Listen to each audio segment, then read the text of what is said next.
Recording in 3, 2, and 1. I am so glad we got this dude here. I've been wanting to talk about kaiju, but I know nothing about it. So I got 2 minutes of stuff, and then I want to spin him up like a top. Well, I'm going to be right there with you. Welcome to episode 130 of Nerdery and Murdery. Big 130. I'm Zig with your nerdery. And I'm Geoffrey with your Murdery. And once again, we brought back Donald. So he's going to be with us for this week again. Really appreciative of him being here. I don't have much of note, and I know Don can go off for a while. So Zig, I will let you take over on the nerdery side of the house while I go off camera for a bit. Sweet. Okie dokie. All right. So with kaiju, I just want to go over some terms and stuff that I've looked up, basically dictionary stuff. So I'll go through that, and then I want you to go. All right. So kaiju means strange beast, is a Japanese term that is commonly associated with media involving giant monsters and monster movies, a subgenre of science fiction and fantasy. It was created by E.G. Tsuburaya and Ishiro Honda. The word can also refer to the giant monsters themselves, which are usually depicted attacking major cities and battling either the military or other monsters. Director Ishiro Honda and Tokusatsu directed E.G. Tsuburaya's 1954 film Gojira and is often regarded as the first kaiju film. Kaiju characters are often somewhat metaphorical in nature. Gojira, for example, serves as a metaphor for nuclear weapons, reflecting the fears of post-war Japan following the atomic bombings of Hiroshima and Nagasaki. And the Lucky Dragon 5 incident. Another notable example of kaiju characters include King Kong, Rodan, Mothra, King Ghidorah, and Gamera. The Japanese word kaiju originally referred to monsters and creatures from ancient Japanese legends. It earlier appeared in the Chinese classics of mountains and seas. There are no traditional depictions of kaiju or kaiju-like creatures among the yokai of Japanese folklore. However, it is possible to find megafauna in that mythology, i.e. Japanese dragons. After Sakoku had ended and Japan was open to foreign relations in the mid-19th century, the term kaiju came to be used to express concepts from paleontology and legendary creatures from around the world. For example, the extinct Ceratosaurus-like cryptid feature of the monster of Partridge Creek by French writer George Dumpy was referred to as a kaiju. It is worthy of note that during the Meiji era, Jules Verne's work were introduced to the Japanese public, achieving great success around 1890. Genre elements were present at the end of Winsor McCrae's 1921 animated short Dreams of the Rarebit Fiend, The Pet, in which a mysterious giant animal started destroying the city, until it's countered by a massive airstrike. It was based on a 1905 episode of McKay's comic strip series. The 1925 movie The Lost World, adapted from Arthur Conan Doyle's 1912 novel of the same name, featured many dinosaurs, including a brontosaurus that breaks loose in London and destroys Tower Bridge. The dinosaurs of The Lost World were animated by pioneering stop-motion techniques by Willis H. O'Brien, who would some years later animate the giant gorilla-like creature breaking loose in New York City for the 1933 movie King Kong. The enormous success of King Kong can be seen as a definitive breakthrough of monster movies. RKO Pictures later licensed the King Kong character to Japanese studio Toho, resulting in a co-production of King Kong versus Gojira, or Godzilla as it's referred to in American English, and King Kong Escapes, both directed by Ishiro Honda. Yoshiro Itamasa directed The Great Buddha Arrival in 1934. Although the original film is now lost, stills of the film have survived and is one of the earliest examples of kaiju film in Japan's cinematic history. In 1942, Fleischer Studios released The Arctic Giant, the fourth of 17 animated short films based upon the DC Comics character Superman, in which he has to stop a giant dinosaur from attacking the city of Metropolis. Ray Bradbury's short story, The Foghorn, serves as the basis for The Beast from 20,000 Fathoms, featuring a fictional dinosaur animated by Ray Harryhausen, which is released from its frozen hibernated state by an atomic bomb test within the Arctic Circle. The American movie was released in Japan in 1954 under the title The Atomic Kaiju Appears, making the first use of the genre's name in film. However, Gojira, or Godzilla, is commonly regarded as the first Japanese kaiju film and was released also in 1954. Um, Tomiyuki Tanaka, a producer for Toho Studios in Tokyo, needed a film to be released after the previous project was halted. Seeing how well the Hollywood giant monster movie genre films King Kong and the Beast from 20,000 Fathoms had done in Japanese box office, and himself a fan of these films, he set out to make a new movie based on them and created Gojira. The term kaiju translates literally to strange beast. Kaiju can be antagonistic, protagonistic, or a neutral force of nature, but more specifically, as a preternatural creature of divine power. Succinctly, they are not merely big animals. Uh, Gojira, for example, from its first appearance in the initial 1954 entry in the Gojira franchise, has manifested all of these aspects. Other examples of kaiju include Rodan, Mothra, King Ghidorah, Anguirus, King Kong, Gamera, Daimajin, Gappa, Gulala, and other cybernetic characters, including Mogaera, Mecha, Mechanicong, Mechagodzilla, Gigan. Um, and kaiju can also be used as a noun to refer to the monsters themselves. Daikaiju literally translates as giant kaiju or great kaiju. This hyperbolic term was used to denote greatness in the subject of kaiju. The prefix dai emphasized the great size, power, and or status. The first known appearance of the term daikaiju in the 20th century was in the publicity materials for the original 1954 release of Gojira. Seijin, star people, appears within Japanese words for extraterrestrial aliens, such as Keisei-jin, which means Martian. Aliens can also be called Uchujin, which means spacemen. Among the best-known Seijin in the genre can be found in the Ultra series, such as Alien Baltan from Ultraman, a race of cicada-like aliens who have gone on to become one of the franchise's most enduring and recurring characters, other than the Ultras themselves. That is basically it for my notes on Kaijin and Daikaijin. Donald, Well, please take it away. something I'm really curious about, I guess maybe it's just me. Why is it that I only became acquainted with the name kaiju within the last year or two? Is there something that happened that brought that name more mainstream? Yes. So, Okay. okay. So, a couple of things about terms. Some of this is, uh, etymology. Some of it is my personal feelings, right? So, in lore, these kaiju are not yokai, right? Yokai are spirits, and they're usually kind of weird. A lot of them are like animated objects. Yokai refers to the spirits that are in everything, which goes into Japanese, um, Asian, really, philosophy, religion, and all of that. So, yokai are more like ghosts and demons kind of thing. You can keep them in a watch. I know that. Kami are the natural spirits that exist. You see them in like Studio Ghibli productions like Totoro. Um, Kami are kind of could be considered the predecessors of kaiju, but they are not in themselves kaiju, right? Kami typically don't have a whole lot of power, and the ones that are really powerful get kind of elevated to almost a godlike status, like your Eastern dragons and things like that, where people worship them to keep them happy, to keep them from being angry with them, right? Kaiju, like you said, is a strange beast, creature, whatever. Daikaiju means a larger version, right? But it's not necessarily just physical size, um, greater power, greater status, whatever. But it's typically, people hardly ever use the word Daikaiju. It's almost always shortened to just kaiju. Is that Oh because my it's god, easy I to can't. say?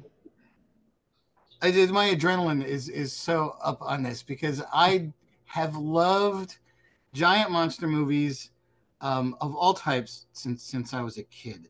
So forgive me if I go too fast um, and overdo things a little bit, but I'm just this is a genre of a subgenre of films that of entertainment that I just absolutely love. Well, this is why Anyway, this is why we wanted you here for this one. to Yes. answer Jeff's question, so kaiju, I would say the reason you've only become familiar with it fairly recently is because you're not necessarily a fan of the genre. You're not a big fan of giant monster movies, right? Um, it's not used a whole lot in the West because we typically just say like giant monster movies or Godzilla movies, right? Saying Godzilla movies is almost like saying Band-Aid instead of adhesive bandage or Q-tip instead of cotton swab because Godzilla has become so synonymous. And almost every one of the kaiju that you named are from Toho Studios. They just went nuts with it and created so many memorable creatures in their one of the earliest film-wise versions of a shared universe as well, because a lot of those creatures were in their own standalone movies, disconnected from the Godzilla universe, and then were gradually brought into the Godzilla universe. Kaiju really, from my understanding, took off in the West thanks to Pacific Rim. Because the giant creatures that they fought, they specifically called them kaiju, which may lead some people to misunderstand and think that kaiju specifically refers to the monsters from Pacific Rim, but it's not. They just named them that because that was what they were. Right? Okay, so my take on kaiju, right? So to me, King Kong, Mighty Joe Young, the dinosaurs from Jurassic Park, some people consider those kaiju. I don't, because they're just large, normal creatures or anachronistic normal creatures in the case of the dinosaurs. You know, when you look at Lost World, when you look at Jules Verne's Journey to the Center of the Earth, right? They're just the land that time forgot.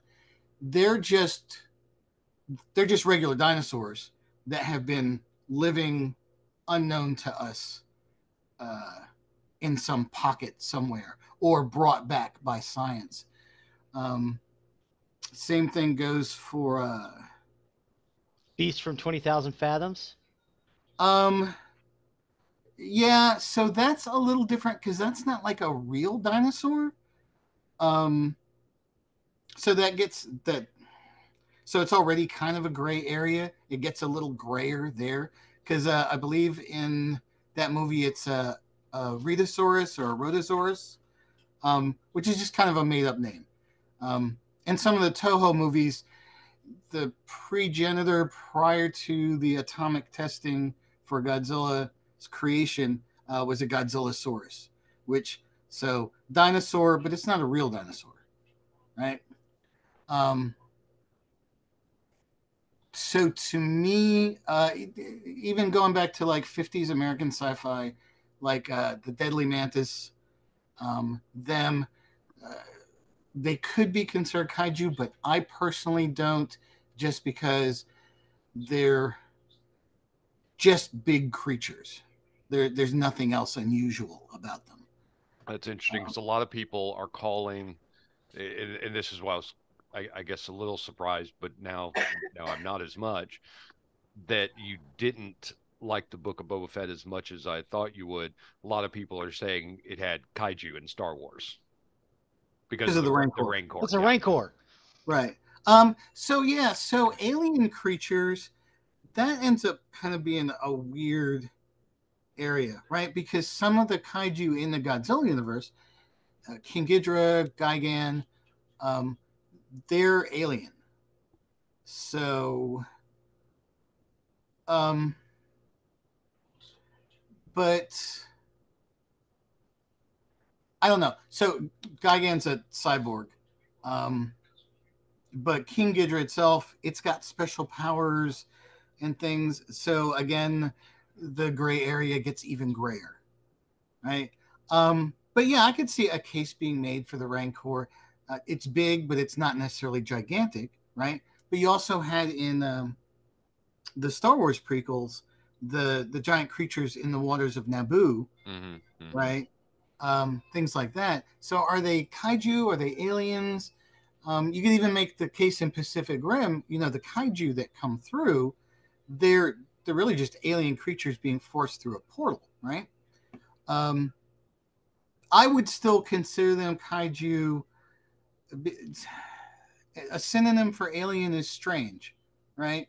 So I'm perfectly okay with calling alien creatures kaiju. And if people want to consider Rancor kaiju, have at it. If it brings more fans to the fold, you know, have at it. Which I also got to touch on. Nerdery this is almost like a golden age, right? So for a long time, the only kaiju movies we had were really Godzilla movies, right? Pacific Rim, which of course is helped along by mechs, which is a whole nother genre, right? But who doesn't love a giant robot slugging it out with a giant monster? Agree wholeheartedly. You know, so Godzilla movies were kind of sparse, right? But with the legendary movies, with Toho licensing new Japanese movies, it's just like with board games, right? So it's not just that the technology's improved, so the special effects are better. Storytelling has improved, cinematography itself has improved, and so we've got a whole bunch of new stuff that's come out, that is going to come out just in the last 5 years. Just like with board games, we are almost inundated with cool new stuff that for a while was just such a fringe, a niche element. Well, and you talk about new. I don't remember if it was you, Don, on Facebook, or if it was Michael Shanks from Two Geeks and a Microphone. One of the two. One of you posted that the new Godzilla movie was the greatest Godzilla movie ever. Godzilla minus one is, so for me, Gojira is still the original, is still the top. And there's a specific reason for that. Yeah, Godzilla minus one is fantastic. It's not big monsters slugging it out, right? So the original Gojira, and this goes back to Zig mentioned Lucky Dragon #5, right? This is a real boat. This is a fishing boat. They were too close to one of the atomic testing sites when the bomb went off. They were Bikini Atoll. Yes, maybe. I don't know. Yeah, History is not my strong suit. They got radiated. They got covered in radioactive ash. When they came back to port, 100 feet away from the boat, you were detecting high levels of radiation. And there's a whole story. There's a great documentary about the Daigo Fukuryu Maru, which is Lucky Dragon #5, and what they went through. And so that happened in early 1954. I want to say around March, and that was a big influence. There are scenes in the original Gojira that are taken from that, and like Zig touched on, this is, and this is where I think sci-fi in general shines, is at its best, is as metaphor, right? So he's a force of nature. He is a creature that we have created unintentionally through our meddling with things that we don't fully understand. He is not destroying Japan because he hates people or anything like that. He is a creature who has no family, nothing else like him exists, and he is in pain. Uh, if you don't know, he's not green. Um, his skin is actually kind of a blackish, gray, charred kind of thing, and it's specifically modeled after keloid scars, radiation burns. His whole body is covered in radiation burns. And if you watch the original Gojira, the 1954 one, there are some heartbreaking scenes of people who have suffered radiation burns and radiation poisoning. Um, it's and that's what he was trying to get across. He wasn't trying to make a giant monster movie, right? He was trying to show the horror that the horrors that the atomic age was ushering in. You know, and like I said, all good sci-fi with a metaphor. It's a warning. Be careful what you do. You know, if you fuck around, you're gonna find out. Well, and and I was going to say because I just heard this song the other day. I'm curious if this song is about kaiju, but it's Saron's Supernature. Have you ever heard that from the 70s? I have not. It's you ought to listen to the words behind the song because it talks about basically creatures that we made and turned on us. Yeah. Well, I mean, that's it's a super common theme. I mean, not necessarily always creatures, but it's a super common theme in sci-fi. I mean, that was what the whole Jurassic Park Right. um, series was built on. It's like, if you're gonna do stuff, be prepared for unexpected stuff to happen. Um, Life so always finds a way. yeah, well, and like I said, fuck around and find out. Um, so yeah, so that's why it's my favorite, because it's a metaphor for um, atomic testing, dabbling in uh, nuclear power. It's one of the reasons why I like the American movie Them so much with the giant ants, because it's these I just movies are watched not. that a couple of weeks ago. It still holds up. It's beautiful. Yeah, uh, these are not about the monsters themselves. They're about the situations around them and the impact it has on the lives of people.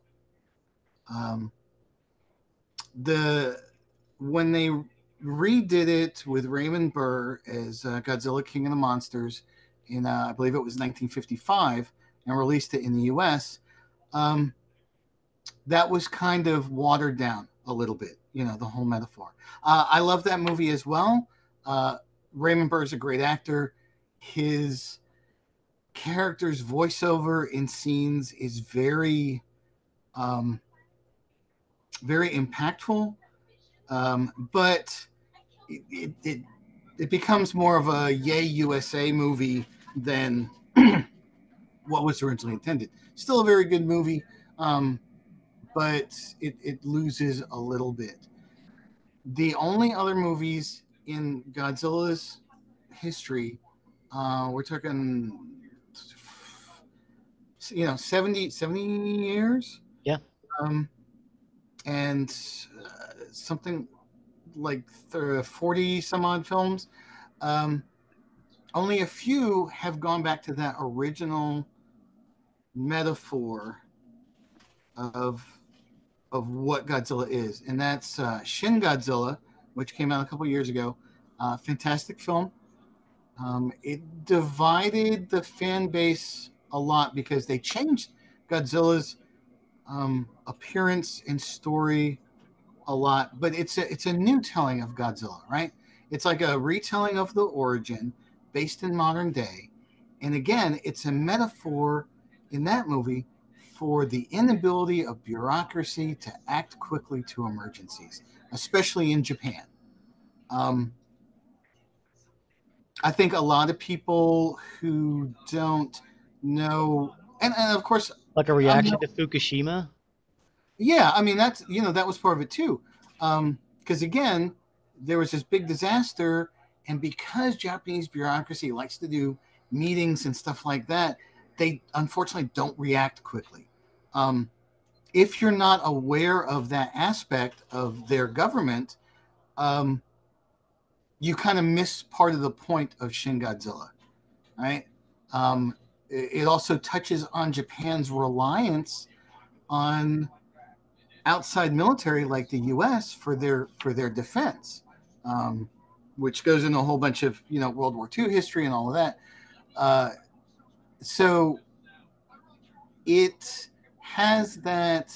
Again, Godzilla's created because somebody was fucking around with stuff, and I think people that don't like it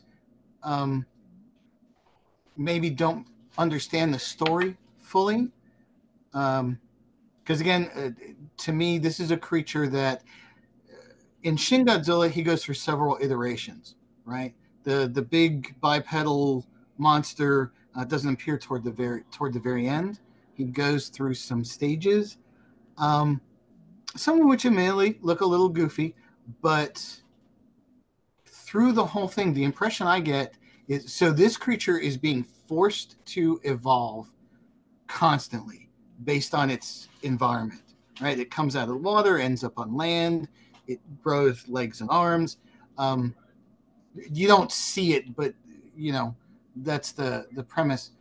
And it's in constant pain. Again, we've created a creature that never asked to be around. Something completely unique. It's got no family. It's never going to have progeny. It has nothing to live or survive for, right? And it's in constant pain, and it's our fault. And then in the new one now, Godzilla -1, Godzilla's not in it a whole lot because he's not really the point. He's a force of nature that has been unleashed, and in this case, so the -1 comes from because of the war. Godzilla, Japan is at zero, right, economically.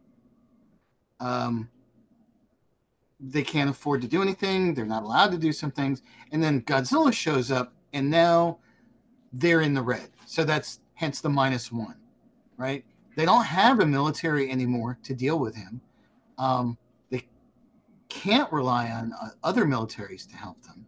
And so what the story is really about is community coming together, fighting against something that they're pretty sure they have absolutely no chance of stopping, and saying, you know what, though, if we don't do it, who will? We've got to stand up for ourselves, and doing what they have to do to try and stop, an atomic fire-breathing creature that towers over their buildings.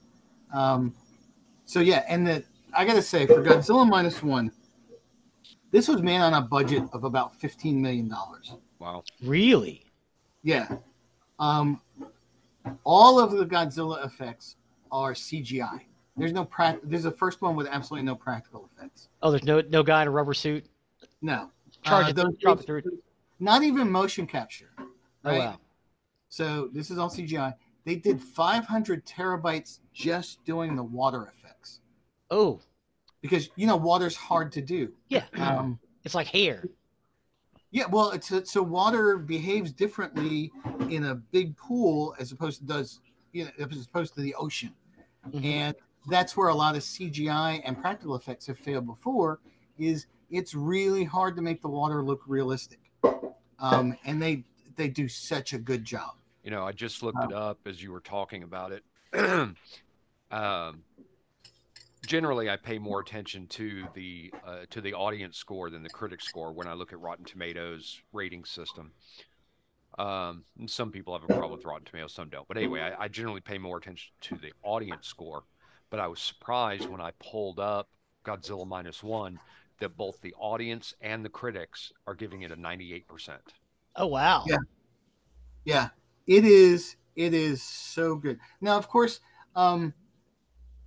It's well made. It's a well-made Godzilla movie. So, Godzilla in Japan. right? Because of its original movie, um, Japanese people love it, right? It's theirs too. This is something that they created that is known all over the world, um, that nobody else does like they do, Yeah. right? Toho took this and did a whole bunch of other monster movies, and with varying degrees of success. Some of them got kind of silly, right? There were copiers, like Gamera. Gabara. Um, Gorgo was a British movie that was similar.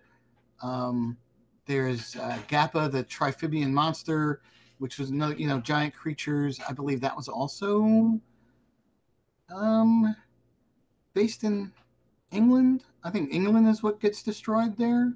London. But copied all over the world, but none of them have had the kind of success that Godzilla had. So very near and dear.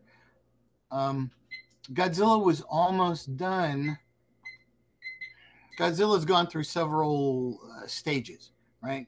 So from the original Godzilla until like 1984 was the Showa era, and that's where a lot of your rubber suited guys, monsters battling out in the city, and the focus was really for the most of them, um, after the original, on the monsters fighting out and wrecking stuff, right? The big recurring theme is that these creatures are so big and powerful that military might, even cool new pseudoscience super weapons, can't really stop them. Uh, but they got to try. And then, things, production slows down. They bring Godzilla back in 85. That's for the Heisei era. Um, so now there's still guys in suit, but there's also like animatronics and better special effects. And those go through. And it's important to notice there's not really a canon timeline here, right? They're all kind of, some of them relate to each other. Most of them are standalone movies. And again, with varying degrees of success. Um, there's almost always a little bit of social commentary in there somewhere, um, but it was less important in a lot of the movies. Um, and then it died off, slowed down a little bit, and then there's another resurgence for the Millennium era of movies, which started with Godzilla 2000. The premise for that era of movies, with the exception of two specific ones, was each of those movies was a direct sequel to the original Godzilla. So ignore everything else. Godzilla 2000 is a sequel to Gojira. Um, Godzilla versus Megaguirus is a sequel to Gojira. Um, they did, when they created the new Mecha Godzilla for that era of movies, named Kiryu, they did make a couple of movies involving Kiryu that tied together, and were sequels to each other. But that was it. Other than that, they tended to be standalone movies. And then Godzilla Final Wars in 2004 was going to be the last Godzilla movie, at least for a while. Yeah. Um, I'm sure Toho knew that at some point they're going to bring it back, but it was going to be at least like a 10-year hiatus, right? And there was. We didn't get anything really new for a long time until 2016 for Shin Godzilla, which ushered in a new era. Don't know if there'll be any sequels to that, but they did create a very interesting monster concept there. And then, like I said, with this resurgence, with this new golden age for kaiju movies, we've had there's been an animated trilogy, an animated trilogy on Netflix, an animated series, one season series on Netflix called Godzilla Singular Point. Plus, we've got the legendary movies. Um, the Monarch series that's playing now on Apple TV. Um, yeah, it's. I mean, there's a lot there.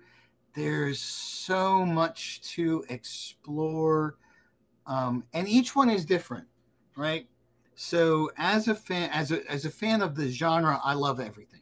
Hmm. Um, some people absolutely hate Shin Godzilla. I'm sure there are some people that don't like Godzilla minus one because he's not as big and badass or whatever. Um, but you just got to take them for what they are, right? And they're each good movies. Even the 1998 American one from Sony, Hmm. um, I think it's a terrible Godzilla movie, but I think it's a good and fun giant monster kaiju movie, Okay. right? It's just it misses a lot of the points of Godzilla. There's um, it focuses too much on the action and destruction, right? And look at this cool creature we had Yeah. created for the movie, Oh, look at this! Look at this cool creature tear this building down. right? Um, that being said, though, while I'm not a big fan of that movie, the animated series based off of that movie, uh, Godzilla, the animated series, was actually pretty good. Um, because what they did was they introduced in the animated series other giant monsters for that Godzilla to fight. So um, Which was the I do one with also want to mention which was the what one with which Godzilla movie was it with Bryan Cranston in it? that was the first of the legendary movies. Okay, that was pretty good Yeah, yeah. Of course, I love them for not all. being a Bryan a Cranston, Godzilla fan. So yeah, Bryan Cranston brought a lot to that movie. Mhm. Um, every kind of universally through the fandom, everyone was disappointed that his character didn't make it through. Because he was immediately from the start of the movie your emotional investment in what was going on, right? And he did a fabulous job, and I wish they could do more with him. Bryan Cranston, made of 80% gravitas. um, I do also mention there's a bunch of good documentaries out there about Godzilla movies, stuff like that. Um, I don't remember the name of the one. Somebody put together like a GoFundMe Kickstarter thing to raise money so he could go to Japan and interview people and do stuff like that.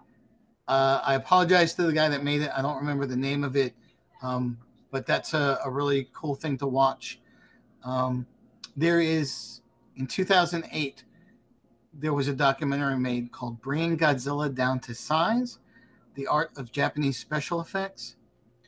The early Japanese movies, what these guys did in making practical effects that were cities and landscapes in miniature was phenomenal. And these guys overworked and underpaid for Mhm. sure, and definitely Oh, under. the miniature workers on the Godzilla movies from the 60s? Oh my god, yes. Yeah, I mean, because building the buildings and making it to, the original Godzilla versus King Kong, when King Kong pulls the tree out of the ground and shoves it in Godzilla's mouth. I mean, it has roots. Hmm. You know, they did stuff like that, and they did such a good job. So anybody who's interested in either um, miniature practical effects or Godzilla movies, like I said, bringing Godzilla down to size from 2008, fantastic movie about that. Um, Lots of other. As a lover of giant monster movies, of course, I love atomic horror B movies, right? Like we touched on them, Beast from 20,000 Fathoms, uh, Them. and another shout out to Ray Harryhausen, 20 Million Miles to Earth. Oh Um, yeah. you know, uh, Fantastic. And these good movies still continue to be made. Uh, the kaiju genre outside of Godzilla isn't as popular. Um, It's for my the notes Gamera later on. movies, kind of a ripoff. they came after, like 10 years after Giant Turtle. So the original Gamera was a little more like the original Godzilla, where it was Gamera was an unstoppable force of nature, right? It wasn't until the second movie when he fights another giant creature that he becomes kind of a protector. And even up to the third movie, though, he's still big and destructive. And he's saving us from what would become a recurring villain in the Gamera universe, which is Gaios. Big giant bat bird thing. And meant to be scary. And they were still kind of leaning on that aspect. And that after that, however, unfortunately, the Gamera series, Gamera movies got worse and worse.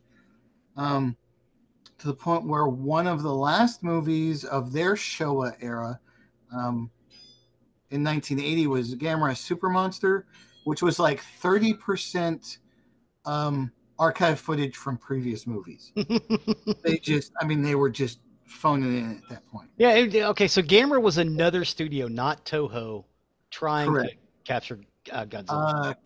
Katakawa. Yeah. And I think it was distributed by Daiei. A completely different studio. Probably the only other studio that had success with a franchise, a kaiju franchise like that. The first time I met Don, the fact that he knew what Gamera was, I found fascinating because for years I thought I was the only person who ever seen that movie.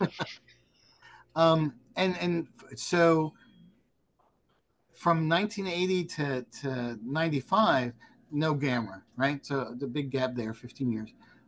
Then they entered their Heisei era with a trilogy of movies, Gamera Guardian of the Universe, right? Completely updated special effects, completely updated cinematography, and those three movies, especially the first one, Gamera Guardian of the Universe, rival the best of the Godzilla movies from any era.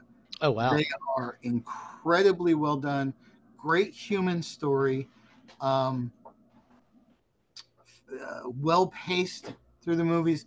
I just can't emphasize enough that those are absolutely fantastic, and I think a must see for any kaiju fan who hasn't already seen them. And there's been some good ones out of Korea as well. There's Yongari. There's one called Pulgasari. So this one, I forget who was the leader of North Korea at the time, kidnaps a director and makes him make a kaiju movie. I haven't seen it myself. Kind of hard to find. But yeah, I mean, he wanted a national kaiju movie like Godzilla so bad that he kidnapped a director from another country and made him make a movie. Wow. Did the guy get to go back? I think he escaped. Because it's not like he's got military secrets or anything, so I don't think we were keeping that close an eye on him. But it's like he knows how to get guys in rubber suits. Yeah. I mean, he doesn't have the nuclear codes or anything like that. But recently, out of South Korea, there's a movie called The Host. Oh my God! It may. I say recently. I don't remember what year it came out. It could be 10 years old by now. It's not a giant creature, knocking down skyscrapers.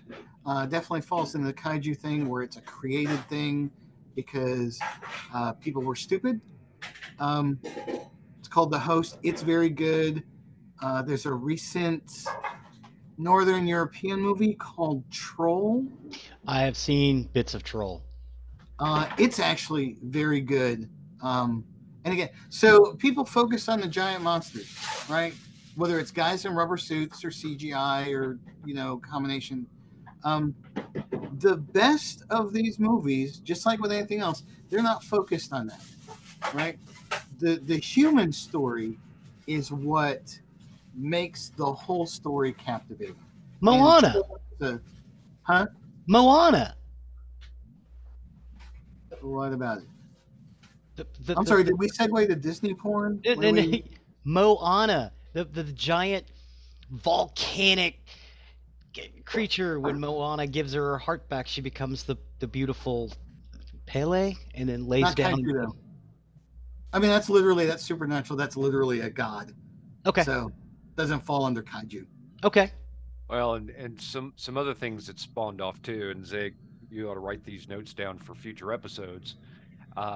Spawned off board games. Gamerauders, King of Tokyo. Those are the two that came right to mind. Oh, there's a kaiju one too. There's actually a number of kaiju ones, big and small. There's Godzilla Tokyo SOS. There's Godzilla Clash.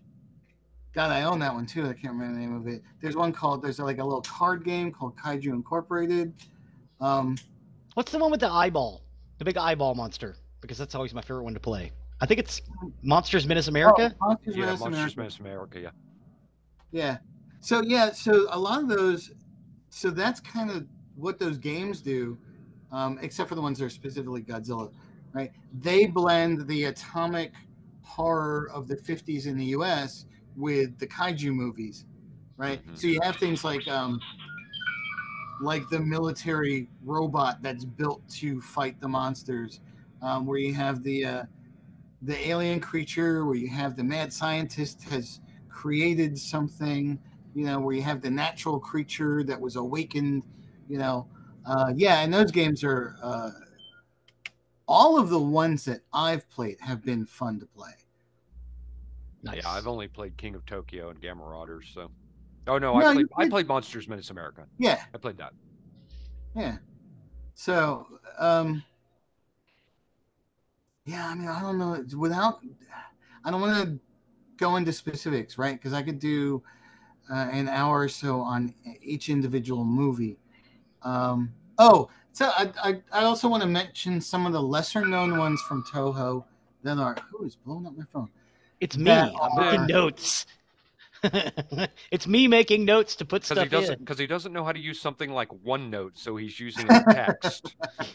Because I can pull it up later on. You can pull up OneNote mentioned, later on. I mentioned that Toho, one of the first, if not the first, to have that shared universe, right? So Rodan, separate movie to begin with, and really kind of more of a horror movie. It's got some scenes in there, which are evocative of some scenes from the movie Them, right, where they discover the nest for Rodan. Mothra was originally a standalone movie. With the tiny women who sing to Mothra. Yeah, well, so and at the time, Mothra eventually goes on to become, more of like a protector of humanity, protector of Earth kind of thing. But at the beginning, it was still kind of people stole her egg. She wanted it back. Mm-hmm. She's not. She's there because she's pissed. Not to help anybody. Same with Gorgo. They captured the young of this creature and pissed it off, and now it's trashing downtown London or whatever because it wants its baby back. This is another recurring thing in sci-fi movies, right? We go somewhere, we find a cool creature, and we bring it back, not thinking about the consequences. That goes all the way back to King Kong with, it's like, oh, it's a giant ape. Won't this be fun to chain up and have in the middle of Times Square? Yeah. Well, guess what? It's not. Oh, look, he's climbing the Empire State Building. Huh. There's Varan the Unbelievable, which only appears in, I think, one other Toho Godzilla movie, and that's Destroy All Monsters, because they basically pulled almost everybody to appear in Destroy that All Monsters is incredible. Yeah. It's one of those, if you don't it's one of those that should be high on the list to see as far as the older Godzilla movies. Also in that movie is Manda, the big snake-like Asian dragon-looking creature, which was from the movie Atragon, which was more about a really cool submarine. Um, but again, a standalone movie. Um, and unfortunately, uh, two movies that kind of tie together. Frankenstein Conquers the World, which, just like Toho taking King Kong and doing something with it, kind of unusual to see them reach out and take Frankenstein. And Right? make a giant Frankenstein. But what they did was so Frankenstein, the creature, not the doctor, the Yeah. creature's heart was still alive. So they were screwing around with it, trying to figure out why it was still beating, and accidentally make a giant Frankenstein, who then goes on to fight another monster. And it's actually a pretty good movie. Kind of a loose sequel to that is another one of Toho's best movies in the genre, War of the Gargantuas. War of the Gargantuans. Because the two creatures, the twin creatures, are actually made from or grown from or are born because of the Frankenstein cells from the, um, almost universally loved as far as movies from that genre and that era. It's a really great movie, great human element. To have two creatures that are related, one's good and one's bad, as kaiju is unique. I haven't seen that done in any other movie. And a lot of fans, Toho, if you're out there listening, a lot of fans would love to see you update that movie, bring the Gargantuas back in some way, something, because we love that movie, we love those creatures, and we'd love to see them again. I'm sure So Toho's. if you guys can get I'm sure Toho Toho's. I'm sure he's a listener. yeah. Toho Studios. Yeah, let's see Toho here. Studios. Yeah. Hey, if you're listening, hey, if you want to sponsor us, Toho Studios, just call. Yeah, we'll work something out. We've got 1,210 downloads from Asia, so he's probably in there. Yeah, somebody. Yeah. So and then of course another unique creature. So this is for me, right? So you had Godzilla versus King Kong. Um, and I'll go ahead and dispel the myth here. A lot of people seem to think there's two endings, right? One for Japan, one for the U.S., one where King Kong wins. There isn't. There's not. There's one ending. It's a sound. The only difference is a sound. You get King Kong swims away. You don't see anything Godzilla. It's left ambiguous as to who the winner is. There is no other ending. Leave it alone, people. I mean, this is a rumor that predates the internet. Mm-hmm. We have the internet now. Share it around. Share it out there. One ending, right? But anyway, they made a sequel to that. They used King Kong in a second movie called King Kong Escapes, starring the absolutely lovely Linda Miller, who is still very active on the con circuit. I've never met her, but I heard she's absolutely delightful. In that movie, the evil scientist makes a mechanical King Kong. So this is one of the earliest iterations of making a robot version of a kaiju. It wasn't made to fight King Kong, but this is one of the earliest examples of that. And that's another thing that I would like to see Toho bring back, is the mecha versions of Godzilla and King Kong. Because they're interesting, and I think that appeals to mecha are a slightly different genre than kaiju, but as we've seen, mecha and kaiju go together like peanut butter and booze. Yeah, I'll agree with that. So, yeah, I don't know where we're at time wise. I think we could probably wrap this one up. Thank you. I mean, this Thank is you a good. so much. This Yes. is a good breaking off point, Yeah. right? Thank you so much. We'll come back and talk about this later. I'm okay with this. Yeah, I will come back to talk kaiju anytime. I will come back from the dead. Yeah, we appreciate Don helping out with that. I know Zig wanted to cover the genre because it's definitely a nerdery topic, and we needed Don for this. I'd mentioned the new Godzilla -1. I think it's very ironic that we had this episode scheduled in advance. Ironically, Two Geeks and a Microphone just did their review of it yesterday. Yes. We're recording this, which I think is so funny. So go over and listen to them. They'll give the full review of the movie, and you can find out for yourself if the critics in the audience are right on that. But Don, thank you for all your information on that. We really Thank appreciate you. it. Thank you for having me. You bet. So with that, we'll step over to the murdery side of the house. Murder. For today, I got my information off CBS News, the Texas Department of Public Safety, KRGV News, Texas Monthly, and Wikipedia. And this is the murder of Irene Garza. Irene Garza. Happened right here up the road from me. What? Yep, found this one. So Irene Garza was an American school teacher and beauty queen whose death was the subject of investigation for several decades.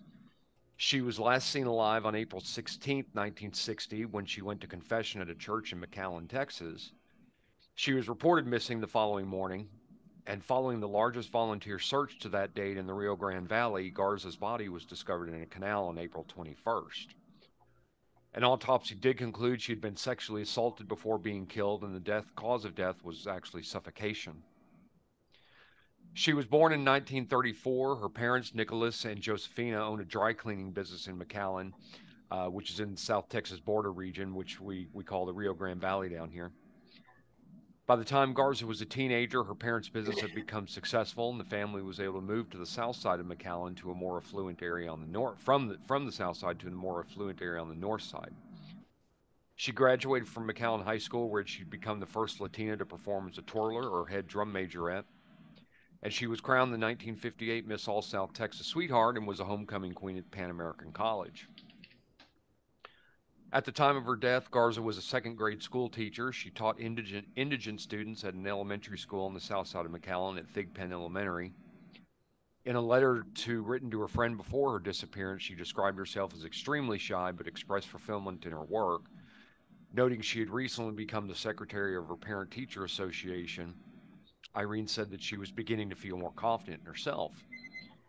She was a member of the Legion of Mary, and she took her Catholic faith seriously. In her letter, Irene indicated that she found comfort in attending daily Mass and communion, and her job was a great source of pride. She wrote, "These children I am teaching have been such a joy to me." But it was her faith, which she returned to again and again in her letter, that sustained her. She said, "Remember the last time we talked, I told you I was afraid of death. Well, I think I'm cured. You see, I'm going to communion and Mass daily, and you can't imagine the courage and faith and happiness it's given me." On Saturday, April 16th, 1960, Irene told her parents, who she lived with, she was going to confession at the Sacred Heart Church in McAllen. She borrowed the family car and promised she wouldn't be long. She left her parents' house around 6:30 in the evening and made the 12-block drive to the Sacred Heart Church. And she was often very conspicuous in the congregation because of her beauty, and several parishioners remember seeing her at the church that night. She rarely went unnoticed. Some would-be suitors came to Mass just to admire her. And that night, as people waited to give their confessions, many caught sight of her. One parishioner noticed Irene make the sign of the cross as she entered the sanctuary. Another parishioner saw her kneeling by herself in a pew on the fifth row. A third remembered Irene asking if she might edge in front of her in the long confession line because she was running late. And some recalled her draping a white lace veil over her head, while others said she had stepped out of line if turning to go, yet no one ever saw her leave the church that night. When her parents didn't hear from her that evening, they thought that she had stayed at church for the Easter Vigil Mass. But when she didn't return home by 3 a.m., they went to McAllen Police Department to report their daughter missing. On April 18th, a trail of evidence stretched several hundred yards down a McAllen Road Her vehicle was located near the church, and authorities and volunteers started the search that again was the largest in the Rio Grande history at that time, Rio Grande Valley. A single high-heeled shoe which had been cast to the side of the road was the first clue that she was possibly dead. A passerby named P.W. Miller happened upon it on an empty stretch of McCall Road where it lay 2 inches from the curb. And it was a small beige fiancé's brand pump which fit a woman's left foot. It was slightly scuffed and its heel tap was missing, and Irene's family confirmed that she had worn the same shoe to confession. The trail of evidence continued north, scattered alongside the road. 300 yards from the spot where the shoe had landed on the pavement, a fellow teacher, Alfredo Barrera, caught sight the following morning of what appeared to be a black patent leather purse lying in the middle of the field. It looked like it had been flung out the window of a passing car. He used a stick to pick it up so investigators could dust it for fingerprints, but none were found. But Irene's driver's license was discovered inside. And still farther north, investigators came across a piece of white lace crumpled in the bush. 70 members of Hidalgo County's Sheriff's Posse, many on horseback, fanned out through the orange groves and mesquite thickets east of McCall Road in the days that followed to look for Irene. Detectives combed through brush on foot and canvassed the 32-square block area surrounding Sacred Heart, going house to house. Skin divers dragged irrigation canals that fed off the Rio Grande, and 2 Border Patrol planes circled overhead. 65 National Guardsmen were called out to assist with what had become the most extensive investigations in Valley history, and detectives followed up on hundreds of leads. A woman claiming to be Irene called her home, saying she had been kidnapped and taken to a hotel in nearby Hidalgo, and dozens of police officers raced there only to discover it was a hoax. Another person told an Edinburgh waitress that he had killed Garza, and he warned, "You are next," but it was found to be made a joke after the man had been drinking heavily. Irene's body was found face down in a canal on April 21st in an area several miles away from the other evidence, and a crowd gathered to watch as police, detectives, and sheriff's deputies used a tarp to lift her body from the water. She was found fully dressed except for her shoes and underwear, and her lavender blouse had been unbuttoned. From the post-mortem examination, medical examiners could tell that Garza had died of suffocation, and she had been raped while unconscious and beaten. There was bruising over both of her eyes and to the right side of her face, and any physical evidence that might have identified an attacker, such as hair, blood, or semen, appear to have been washed away during the time the body spent in the canal. The state of decomposition suggested that she had been dead slightly fewer than 4 days, giving rise to speculation she had been held captive for up to a day before she was killed. And according to her death certificate, she had been raped while in a coma. Her brother-in-law, who positively identified her at the morgue that morning, was so horrified by the sight of her that he ran from the room. Law enforcement questioned about 500 people across several Texas cities, including known sex offenders and Garza's family members, co-workers, and ex-boyfriends.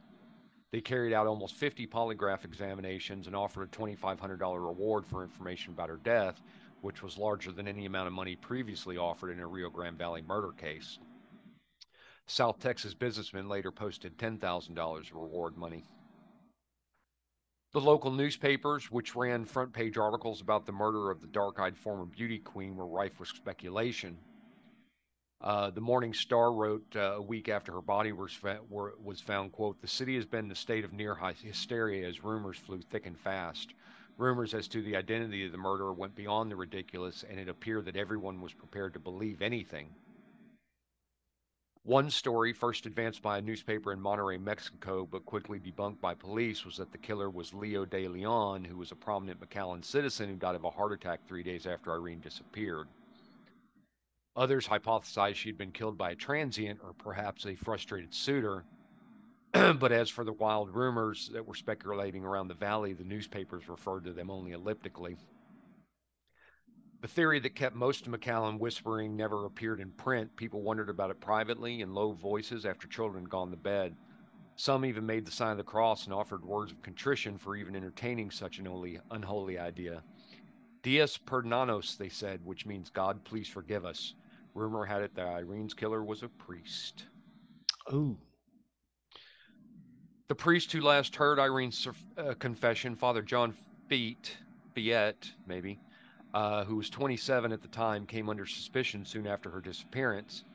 He'd been at the McAllen Church since completing seminary training in San Antonio, and church members reported that his confession line moved slowly on the night of Irene's disappearance and that he was away from the sanctuary several times.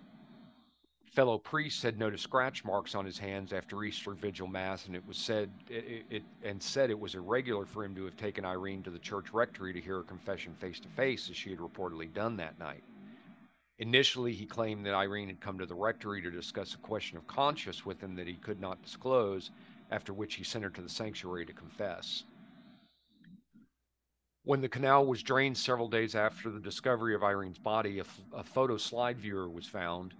The police appealed to the public in help for finding the slide viewer's owner, and 2 days later, Father Fiat stepped forward and said that he had purchased it the previous summer at the Port Isabel drugstore, but he never explained how the slide viewer ended up in the canal. Police brought him in for questioning and even issued polygraph tests, and McAllen police initially stated that he passed the polygraph test, but the tests were later said to be inconclusive. He initially denied hearing Irene's confession in the rectory, but later admitted to having done so, and he accounted for his absence from the sanctuary by claiming he had broken his glasses that night. He said that he often played with his glasses nervously as he listened to confession.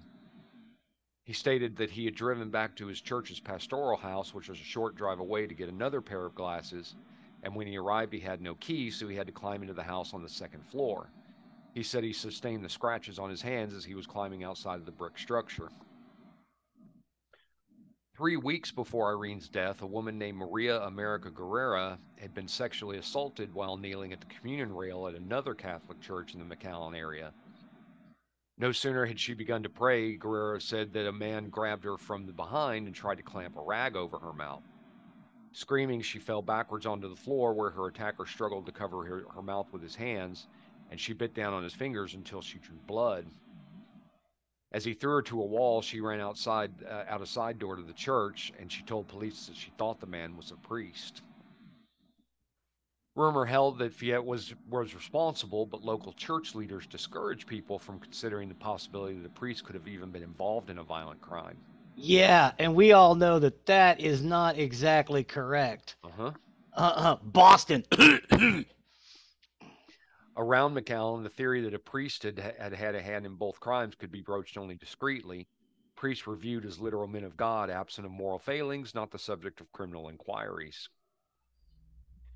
Fiat admitted to visiting a priest at the church on the day of Guerrera's attack, but he denied assaulting her. After Irene was murdered, Maria Guerrera picked out Father Fiat from a police lineup as the man who attacked her, and he was later charged with rape, but the trial ended in a hung jury. In 1962, rather than face a second trial, Fiat offered a plea of no contest to a misdemeanor charge of aggravated assault and paid a $500 fine. Years later, he said he didn't understand that a no contest plea would be considered a conviction in the case. After the legal proceedings in the Guerrera case, Fiat was sent to Assumption Abbey, which was a Trappist monastery in Missouri. An abbot at Assumption Abbey told monk Dale Tacheny that Fiat had killed someone and asked Tacheny to counsel Fiat for a few months to determine whether he had a disposition to become a monk. Tacheny said that Fiat confessed to hurting a young lady and murdering another one, but he said it was not his job to judge Fiat at the time, and Fiat's confession went unreported to authorities. Call the police. I don't care what the Catholic Church says. It is still a crime in America to kill someone. He didn't feel his job was to judge or report it at the time. Oh, my God. Fiat did not feel comfortable with the monastic lifestyle at Assumption Abbey. He was sent to Jimenez Springs, New Mexico, to a treatment retreat for troubled priests. I hate that we've covered this before, that there has to be such a retreat, but it was a retreat because people. Okay. Go ahead. I'm gonna say it. I'm gonna say it again. Predators seek out positions of moral authority. Oh yeah.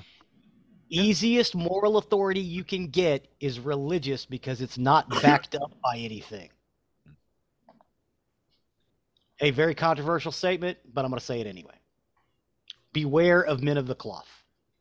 Especially around your And I don't children. necessarily agree with that. Especially around your children, because you don't know which one is a predator and which one isn't. I know Well, you do have to be wary, but I wouldn't make that bold of a claim I to would not beware of let all my of them. children around any men of the cloth by themselves. So I don't think that's a controversial statement in that, It yes, proves to be true. predators seek out not only positions where they can wield authority, but positions where they can. Um, Gain someone's trust easily. well, there's an excuse to be around their victims, Right. right? So child predators want to be teachers, coaches, things like that. It doesn't mean that teaching or coaching or being a priest itself is bad. It's just that unfortunately, because of the access and authority it gives you, predators will try to get those positions when they can. Mm-hmm. Mm-hmm. And it's not just men in the cloth, because like Don said, teachers and coaches. You hear about teachers and coaches in the news all the Yeah, time. I wouldn't let Unfortunately, my kids go around by themselves with teachers and coaches no, either. no, no. So Father Fiat was sent to the treatment retreat for troubled priests, run by the servants of the Parcelet, after which he joined the order as a staff member and worked his way into a supervisory role at the center. Father James Porter came to the center after he was known to have had begun molesting children in the 1960s, and Fiat cleared him for placement in another parish. Porter was later defrocked and imprisoned for abusing as many as 100 children. Fiat left the priesthood in the 1970s. He married, moved to the Phoenix area, and had 3 children. He worked at the Society of St. Vincent de Paul as a food charity volunteer for 17 years. And finally, in 2002, Tachny from the monastery decided he could no longer keep Fiat's secret. So, thinking that the murder had taken place in San Antonio because Fiat had trained there, Tachny called authorities in that city, and the investigation into Irene Garza's death was reopened that year. Texas Rangers investigator Rudy Jaramillo contacted Father Joseph O'Brien, who was a priest who worked with Fiat at the time of Irene's death. And while O'Brien had told a television program in 2000 that he didn't know anything about the murder, he admitted to Jaramillo that Fiat had confessed shortly after it had taken place.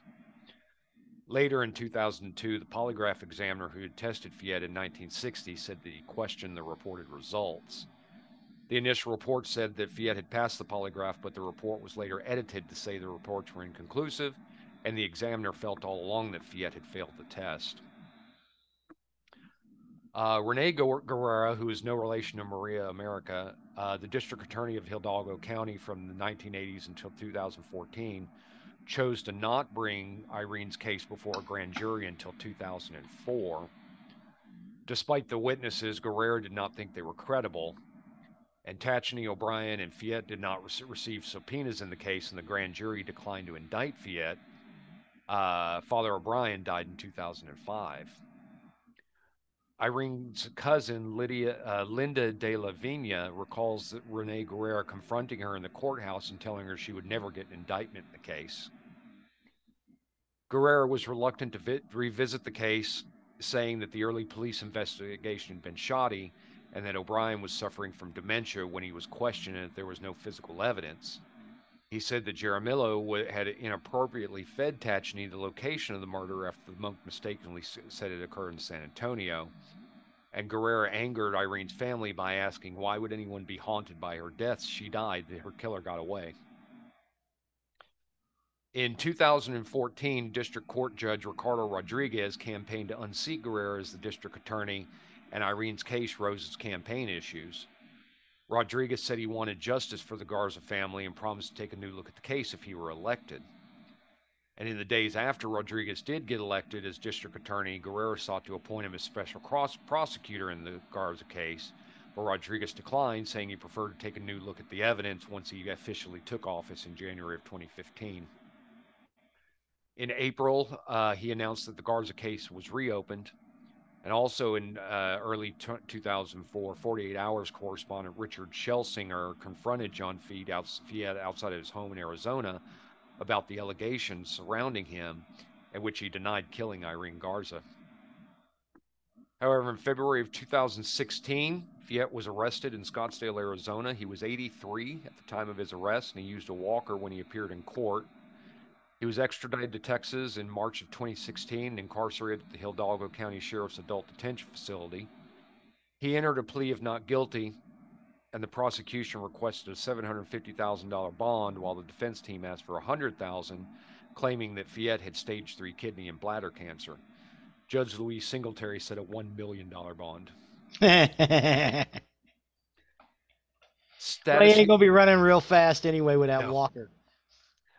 Status hearings in the case were held in June and November 2016, and the discovery process was ongoing as of November. In February of 2017, a judge set a late April date, and Fiat remained under medical supervision at the Hidalgo County Jail. In April of 2017, Fiat's defense filed for a change of venue because they believed their client would not receive a fair and impartial trial in Hidalgo County. They filed a 700-page document with evidence showing that reporters allegedly condemned Fiat as a murderer, and that the only reason why he avoided prosecution for years was because the Roman Catholic Church protected him. Sometime in March, Tacheny testified against Fiat in closed deposition, and this was permitted under Texas law given the witness's age and exclusive knowledge of the case. On May 24th, Judge Singletary heard arguments from the prosecution and defense on the request for the change of venue. On June 7th, he denied the request for change of venue after considering that the defendant failed to prove there was prejudice against him in the Hidalgo community. The trial was expected to begin on September 11th. However, on September 10th, the court decided to push back the trial because of scheduling conflicts. One of Fiat's attorneys was defending another high-profile murder case in Hidalgo County. So Fiat appeared in court on September 11th for the first time without a prison uniform, expecting to face trial that week. The jury selection was done in September, and the trial was delayed until October. On October 30th, Fiat's defense filed a motion for continuance, and the jury selection was reset to November 14th, and November 6th trial date was moved back to November 28th. And then on December 7th, Fiat was convicted of Garza's murder. During the trial, prosecutor Mike Garza, also not a relation, he said, quote, "There may be a lot of Garzas down there." I know. Yes, there are. He said, quote, "There may be people who don't understand why an old man is being prosecuted, but make no mistake. This is an evil man. He was a predator. He was a wolf in priest's clothing looking to attack." In the punishment phase of the trial, Fiat's defense attorney asked that Fiat be given probation, citing his lack of felony convictions since Irene's death. The prosecution asked for a sentence of 57 years, which was a symbolic of the amount of time that had passed since Irene's death. But on September 8, 2017, the jury pronounced a sentence of life in prison. Well, he ain't gonna make 57 years anyway. No. 83, 84 at this point? Yeah. Well, he was incarcerated at the W.J. Estelle unit, which is 10 miles north of Huntsville. He died of natural causes on February 12, 2020, as he was in the process of appealing his life sentence. That's the old folks' home prison. I think so. Yeah, I think so. And that's the story of the murder of Irene Garza. Well, thank you, sir. I think that highlights two. So, yeah, I said before, right? Justice is complicated. Yep. But two big issues that also affect any kind of wrongdoing by police officers, self-investigation. You know, it's like, who the hell gets to investigate their own people for wrongdoing? Right. Yeah. You know, for a criminal thing. It's just crazy. And second, I know that he didn't have this legally, but qualified immunity. You know, because there's so much of the church, especially Roman Catholic, because they're big, they're powerful, right? Mm-hmm. Saying, okay, so we're not going to be transparent about this, and because this person has a high standing in the church, that we can't let them go to prison or be tried or whatever. And you see it because the Church of Scientology tries to do that, or does that. And the I don't want to say the Mormons because I don't. That's not really accurate. The ones with the communes where one guy runs it and can marry whoever he wants to at any age. Yeah, Kind of. that's well. Okay, so there are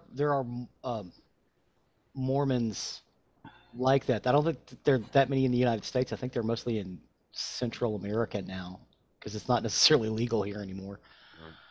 Right. Well, there's at least one of those In compound communes or whatever. in the States? Yeah. Oh well. It's just for whatever reason, it's real hard for law enforcement to go in there and say, "You married a 12-year-old, you're going to jail." Yeah. Right. It's illegal in this state. Yeah, Or in this wherever they country, are. it's I I don't care about the terms of the marriage. You had relations with someone who is legally not able to give consent. So You're going to jail. I'm going to take this big book of laws and morals and ethics and beat you preferably to death with it. Right. Exactly. Yeah. Yeah, it's still illegal in the state of Texas to kill somebody. I'm sorry that well, I didn't have the yeah, take your moral authority and shove it down your wazoo. I mean, the Catholic Church has a lot of money and a lot of power, but presumably they've been doing this for centuries. Sure. Yeah, I mean, regardless of what they've done, what they did besides that, they've been doing this for a long time. I think they need to just come right out and admit it all. I mean, that's what I like about this new pope. I think he's more apt to do it than any of his predecessors. Yeah, I don't think it's going to happen. You don't think so? No. Well, I mean, I don't think it's going to happen any more than I think there'll be an overhaul of police departments in general to enforce transparency and impartial review of accusations. I mean, you can't even get them all to wear body cameras. No. You know. And apparently, for some reason, even in places where you're required to wear the body camera. Yeah, There's the option to just if you turn it off, it's tampering with evidence. So I don't care who you are. If you turn the body camera off, it's tampering with evidence because it's evidence of a crime. But they investigate themselves. Yeah. No. No. It's like, oh well, he didn't turn it off. He bumped it. Well, he bumped it at an awfully suspicious time. You know. What about the other 3 cops that were around him? Why were their body cams off? Right. They all chest bumped together, and unfortunately, it turned off all their body. I don't know. I don't know how they get away. Police, churches, even to some extent, schools, with all of this obstruction and miscarriage of justice that happens. It's the good old boy network. They protect each other. But it goes, I think it goes, unfortunately, further than that and deeper than that. Because some of it is, like Jeff said during this thing, people didn't want to talk about the possibility that it might be a priest. Well, and the church was also telling them, you can't think this way. A priest is above this. Right. Well, but people are willing to let themselves be told not to think this way, and it's the whole hand wave. It's like, well, no. This is a man of the cloth, or this is a man with a badge, or this is a well-respected teacher. Whatever. There's no way they could have done this. Willful ignorance is also a problem. Yes. You've got to be willing. If this is what the facts say, then you have to accept them, whether it makes you uncomfortable or not. Right.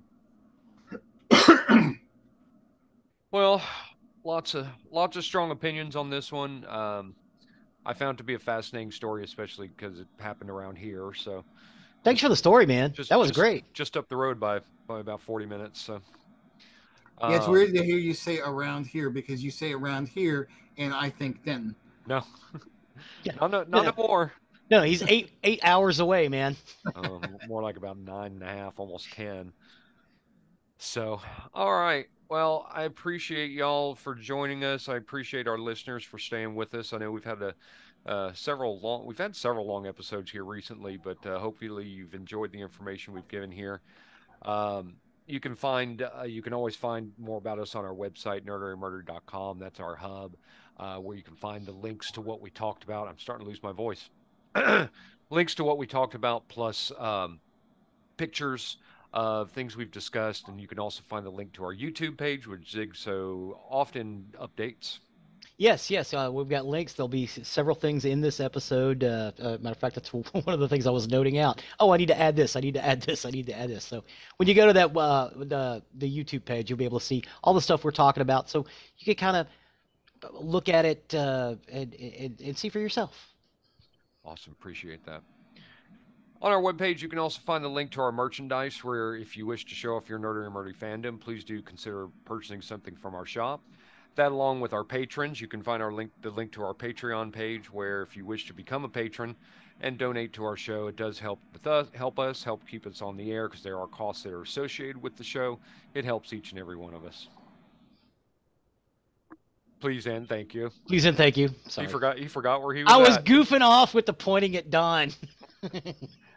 Last but not least, please don't forget to leave a 5-star review wherever you can. It really helps us and helps others find our content that may be looking for the information that we're discussing. So, Don, thank you again for joining us. We appreciate you sticking around with us and helping us out. Yeah, thank you. Thank you again for having me. It was a pleasure to be here. Awesome. Thanks again. With that, I have been Zig with your nerdery. and I'm Geoffrey with your murdering. Cue the music.